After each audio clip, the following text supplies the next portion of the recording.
नमस्कार मंडळी, कशा आहात तुम्ही? परंपरा बदलली पण श्रद्धा नाही. आज आमच्याकडे आषाढी पूजा आहे. काही लोक आजही आकाड म्हणतात आणि आकाडाचं देणं देतात. पूर्वी आमच्याकडं देणं दिलं जायचं, पण आमचे बाबा असताना त्यांनी ती प्रथा बंद केली आणि त्या जागी नारळ अर्पण करण्याची पद्धत सुरू केली.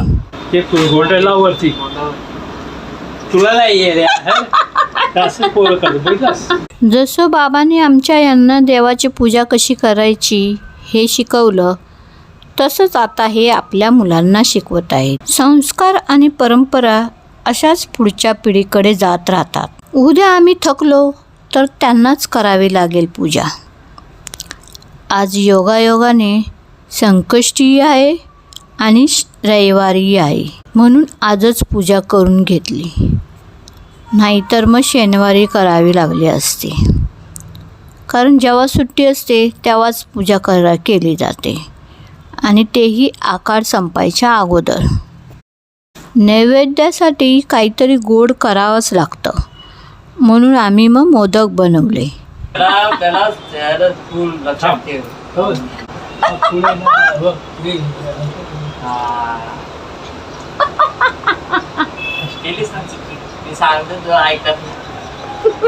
चल बाहेर परेश, मला बाहेर जाते.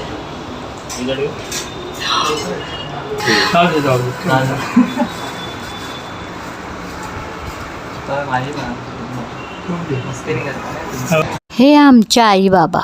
पूजा करता करता दुपार झाली. बाहेरही हलका पाऊस सुरू झाला होता, म्हणून मी थोडा वेळ बसून पावसाचा सुंदर नजारा पाहत गरमागरम चहाचे घोट घेत निवांत क्षणाचा आनंद घेतला.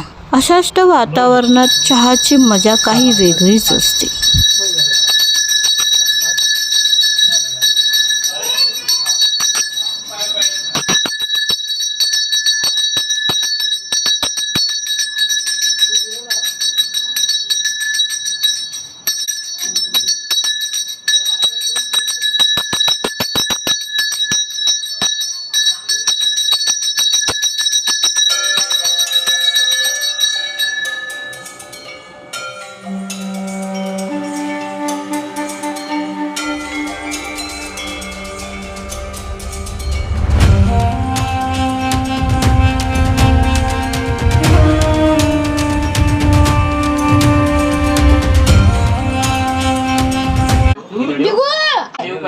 समोर किती 5 ठेव 7 डांबेस आहे ना, त्याचा व्हिडिओ काढायला लागला. ठेवला. एकीकडे सुनेनी छान जेवण बनवलं. आज आमच्याकडे आता खरडा बनवते थोडा आणि कोशिंबीर बनवू की नको बनवू. आणि आता आम्ही सगळे मिळून देवाचा प्रसाद आणि जेवणाचा आस्वाद घेणार. चला तर भेटूया पुढच्या व्हिडिओमध्ये.